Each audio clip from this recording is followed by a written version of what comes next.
Mfoka Dlamini inkosi yamagcokama ugeza sebekezile insizwa yakwaDlamini emsinga emaqhumuni ebikhamba.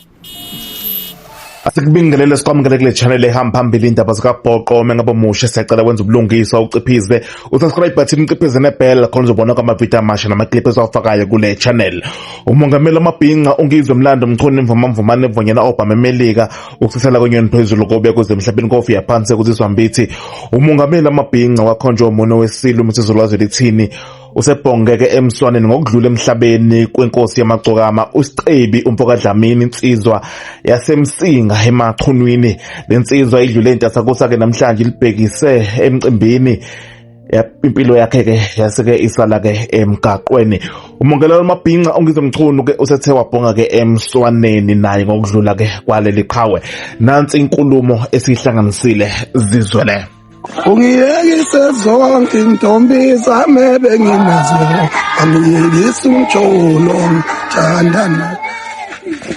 Hey, ngifuna uqama ngawo kufa kulisela kusebele nje kakhulu kusebele Sicebi Mfoka Dlamini inkosi yamagcokama ugeza sebekezile insizwa yakwaDlamini emsinga emaqhumuni ebiqhakambisa umsinga wonke iqhakambisa indawo yasemaqhumuni la ivela khona kuyinto ebuhlungu endlela esimanga izinto ezenzeka emgwaqeni. Kepha sithi ke ethina ngokuhamba naye eduze uSicebi simbona inyathela kahle phezu komhlaba. Siyacela ukuthi ke uNkulunkulu namathongo baba omkhulu bakhe bamamukele. Silimele sonke nathi sidinga ukududuzwa kanza ukuthi okwamanje ngisho njalo nzo ubuhlungu endlela esimanga mntaka baba. Ubuhlungu ubuhlungu kakhulu mfethu. Mhlawumbe uma ungakuchazela umbukeli iqhawe lakithi mhlawumbe yini owayibonayo kuyona insizwa mhlawumbe njengoba wazi wayinikeza washo wathi hayi cha ngo-2024 impela igoqile kulife yini mhlawumbe oyibonile wena kuyona? Angazi ukuthi ubani uzosala isiculela live ngoba ngicabanga ukuthi abaculi abakwazi ukushaya live osezingeni eliphezulu uyena kanye nomzukulu. Ngakho ke ekumaskandi uyena kanye nomzukulu bashaya live osezingeni eliphezulu kakhulu. Ukujwayezwa usijava udlale enkulu ubambe elikhulu iqhaza ekutheni namaculi bakithi bakhuthana ucula bukhona lokhu abakugumezela abanga ukuthi ithelo zakhe kojava uyibonile uSicebi Mfoka Dlamini wayibona futhi nawo umzukulu abanye abalandelayo uyibona oLimit nomfoka Khumalo lapha la bayasondela kakhulu kulive.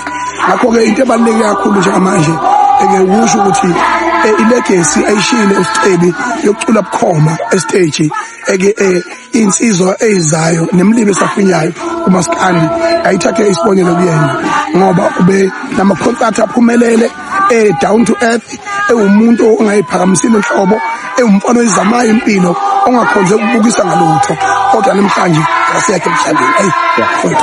Ngiyekise zonke intombi zami benginazo ngiyekise umjolo ngathandana nawe. Yini lento yenzayo suyangalekela manje. Umphakathi wonke enkundleni zokuxhumana usalumangele usosizini laluphumule Sicebi laluphumule Mfoka Dlamini. Bonke abathandi bomculo kaMaskandi, bonke abalandeli bomculo kaMaskandi abaqemeke inkosi engeqwantwala bangani ihlobo sengathi bengaduduzeka. Sengathi ke nawe qhawe ungalala uphumule umphumulela wafuthi zohlezi sikukhumbula ngezingoma zakho ama-album akho indlela obuperforma ngayo stage ushaw live uyibekile induku ebandla. Rest in peace sohlezi sikuhlonipha sikukhumbula.